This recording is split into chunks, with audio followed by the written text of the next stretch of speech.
സ്വന്തം കരയോഗത്തിൽ നിന്ന് പോലും സ്ഥാനഭ്രംശരാക്കപ്പെട്ട ഭൈമി കാമുകന്മാരുടെ വിലാപം മാത്രമാണ് NSSന് എതിരായി ചില സമുദായ വിരുദ്ധർ നടത്തുന്നതെന്നും ഇതിനെ അർഹിക്കുന്ന അവജ്ഞയോടെ സമുദായം തള്ളിക്കളയുമെന്നും Vaikom taluk NSS union president PGM Nair Karikode പറഞ്ഞു. താലൂക്കിലെ വനിതാ സമാജങ്ങളുടെയും സംഘപ്രവർത്തകരുടെയും സമ്മേളനത്തിൽ അധ്യക്ഷ പ്രസംഗം നടത്തുകയായിരുന്നു അദ്ദേഹം.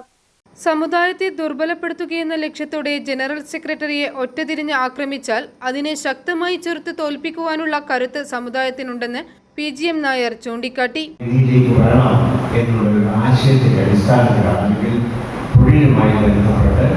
സാമ്പത്തികമായ മുന്നേറ്റവുമായി ബന്ധപ്പെട്ട് കൂടുതൽ കാര്യങ്ങളിലേക്ക് വരണം എന്നുള്ളതിന്റെ അടിസ്ഥാനത്തിലാണ് വനിതകളുടെ സംഘങ്ങൾ രൂപീകരിക്കണം എന്ന തീരുമാനമെടുത്തത്. ത്യാഗം വനിതകളുടെ സംഘങ്ങൾ രൂപീകരിക്കണം എന്നൊരു തീരുമാനമെടുത്തപ്പോൾ ആ തീരുമാനമെടുക്കുന്നതിന് വേണ്ടി വിളിച്ചു യോഗം ജനപ്രതിനിധികളൊക്കെയാണ് 2006 ജൂലൈ മാസം 8-ാം തീയതിയായിരുന്ന യോഗം.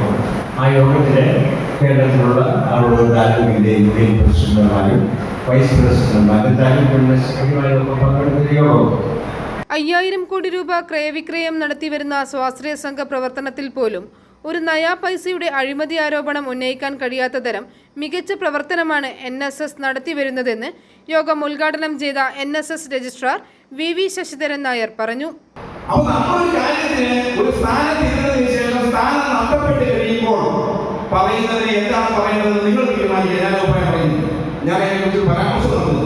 ഞാനൊരു സ്ഥാനത്തിരിക്കുന്നു, ആ സ്ഥാനത്തിരിക്കുന്ന കാലത്ത് എനിക്കൊരു പരാതിയുമില്ല. സ്ഥാനത്തിരിക്കുമ്പോൾ NSS ജനറൽ സെക്രട്ടറി അച്ഛനാണ്, അമ്മാവനാണ്, അച്ഛൻ മഹാനാണ്, അദ്ദേഹത്തിന് സമാനനായ വ്യക്തിയില്ല. അന്നത്തെ പത്രാഭം കഴിഞ്ഞാൽ പിന്നെ നീസുകുമാരൻ നായർ എന്ന് പറയുന്ന മഹാപ്രതിനിധിയാണ് NSSന് ഏറ്റവും വലിയ ത്യാഗം ചെയ്തവരെന്ന് പറയുന്ന വ്യക്തി. 4ാം പക്കം പറയുവാണ് ഇത് കൂടുതൽ കണക്ഷൻ.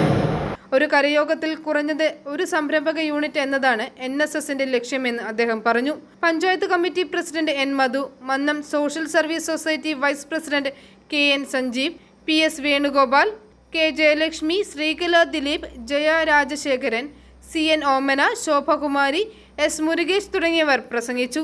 വ്യവസായ വകുപ്പ് ഓഫീസർമാരായ പ്രശാന്ത് PB, ശ്രീശങ്കർ, ബാങ്ക് ഓഫീസർമാരായ സുനിൽ C സണ്ണി, വിഷ്ണു ശശിധരൻ നായർ, ധനേഷ് തുടങ്ങിയവർ വിവിധ വിഷയങ്ങളിൽ ക്ലാസ് നയിച്ചു. i4A news, Ettumanoor.